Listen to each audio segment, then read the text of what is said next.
Hello everyone, welcome back to our channel Arghadeep Basak ব্লগে সবাইকে সুস্বাগতম। আমি অর্ঘদীপ চলে আসলাম আরও একটা নতুন রান্নার রেসিপি নিয়ে তোমাদের মাঝে হাজির হয়ে গেলাম। তো এখানে দেখতেই পাচ্ছ ছোলার ডাল, এটা হচ্ছে ডাল বাটা আছে, মানে ছোলার ডাল ভিজিয়ে তো সেটা বাটনাতে বেটে নিয়েছিল, আর নিয়েছে হচ্ছে তার মধ্যে দিয়ে দিচ্ছে নুন আর হলুদ পরিমাণ মতন, আর এখানে ডুমো ডুমো করে আলুর দমের মতন আলু কেটে নিয়েছে, আর সাথে কেটে নিয়েছে পেঁপে। আর বাটিতে আর একটা বাটিতে দেখতেই পাচ্ছ আদা গ্রেট করে নিয়েছে, আর গোটা গোটা টমেটো আছে দুটো, সেটা মাঝখান থেকে চার ফালি করে নিয়েছে। তো বুঝতেই পারছো আজকে হচ্ছে, আর এখানে দেখো গ্যাসে কড়াই বসিয়ে দিয়েছে। তো আজকে রান্না হবে হচ্ছে বড়ার ঝোল। তো নিরামিষের দিন আজকে, যেহেতু শনিবার ছিল, তবে ভিডিওটা আজকে পোস্ট করতে পারিনি, কারণ হচ্ছে কিছুটা ব্যস্ততার কারণের জন্য ভিডিওটা আর এডিট করে হয়ে ওঠেনি, তার জন্যই কিন্তু আমার আর আজকে পোস্ট করা হলো না। তো এই ভিডিওটা কিন্তু কালকে, মানে অর্থাৎ রবিবার তোমরা দেখতে পারবে ভিডিওটা। তো এবারে দেখতেই পাচ্ছ বড়াটা হচ্ছে নুন আর হলুদ যেটা দিয়েছিল তার মধ্যে ওটা পুরোপুরি দিদি এখন ফাটিয়ে নিচ্ছে, ফাটিয়ে নিয়ে কিন্তু পুরোপুরি ওটাকে রেডি করে নিচ্ছে। যেহেতু আর কড়াইতে তো সর্ষের তেল, গরম তেল হতে দিয়েই দিয়েছে, একটু ছাকা তেলে ভাজলে বড়াটা কিন্তু অনেকটা সুন্দর হয়। আর দেখতেই পাচ্ছ, আর পেছনের যে ব্যাকগ্রাউন্ডটা সেটা কেমন লাগছে তোমরা কমেন্ট করে অবশ্যই জানিও, যে স্টিকারটা।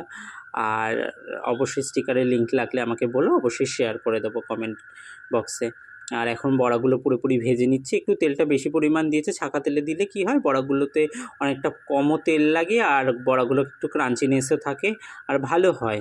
পুরোপুরি ভেতরটা পুরো ফ্রাই হয়ে সেদ্ধ হতে তো সময় লাগে আগে, যেহেতু কটা বড়া ভাজাও খাওয়া হবে, তার জন্য কিন্তু এরকমভাবে কিন্তু দিদি বড়াগুলো পুরোপুরি ভেজে নিচ্ছে।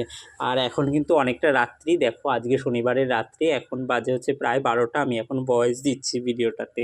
বুঝতে পারছো আজকে কতটা ব্যস্ত ছিলাম, তার জন্য আর কিন্তু আর এই ভিডিওটা আমার এডিট করে হয়ে ওঠেনি, আর করা হয়নি, আর তার জন্যই কিন্তু আমি আর পোস্ট করতে পারিনি। আর চারিদিকে দেখতে পাচ্ছ, এই দেখো মৃদুমন্দ আকাশ, একটু মেঘলা মেঘলা, আর এদিকে বৃষ্টিও কিন্তু সেই মুহূর্তে নেমে গিয়েছিল।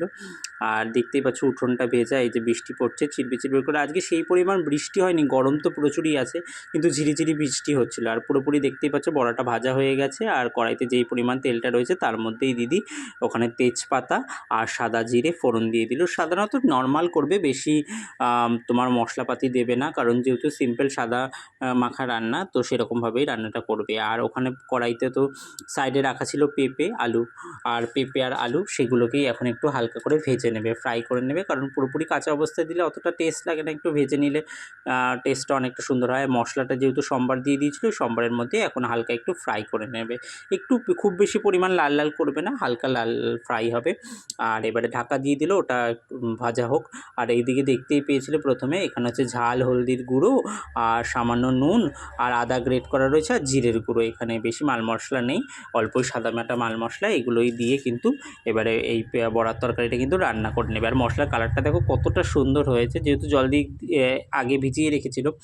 আর এবারে কি করছো, ওই টমেটোগুলো যেগুলো কেটে রেখেছিল সেই টমেটোগুলোও কিন্তু দিয়ে দিল, এবারে মশলার সাথে কিন্তু একেবারে টমেটোগুলোও দিয়ে দিয়েছে।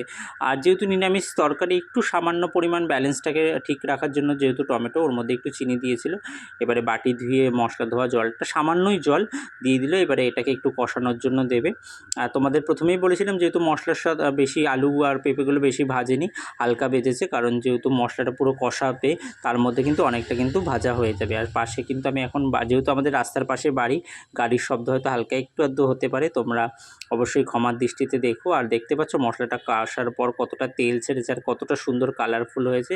এবারে ঢকঢক করে 1 মগ জল দিয়ে দিল, যেহেতু বড়ার তরকারি 1 কড়াই ঝোল করলেও কিন্তু মানে বড়াতে থাকে না পুরোপুরি, জানি না এটা কেন হয়, পুরোপুরি জলগুলো টেনে নেয়, এটা মানে কি এর মানে বিকল্প পদ্ধতি আমার এখনও অবধি জানা নেই। ছোটোবেলা থেকে যতবারই বড়ার তরকারি খেয়েছি না কেন, ঝোল কিন্তু থাকেই না, জানি না, যতটাই পরিমাণ জল দিক না কেন, যতই ঝোল রাখুক না কেন, জল ঠিক মানে শুষেই নেয়। কী কারণের জন্য এটা হয় অবশ্যই তোমরা কমেন্ট করে জানিও। আর দেখতে পাচ্ছ কতটা সুন্দর পুরো কড়াই ভর্তি তেল, আর সামান্য গরম মশলা দিয়ে দিয়েছিল, গুঁড়ো গরম মশলা।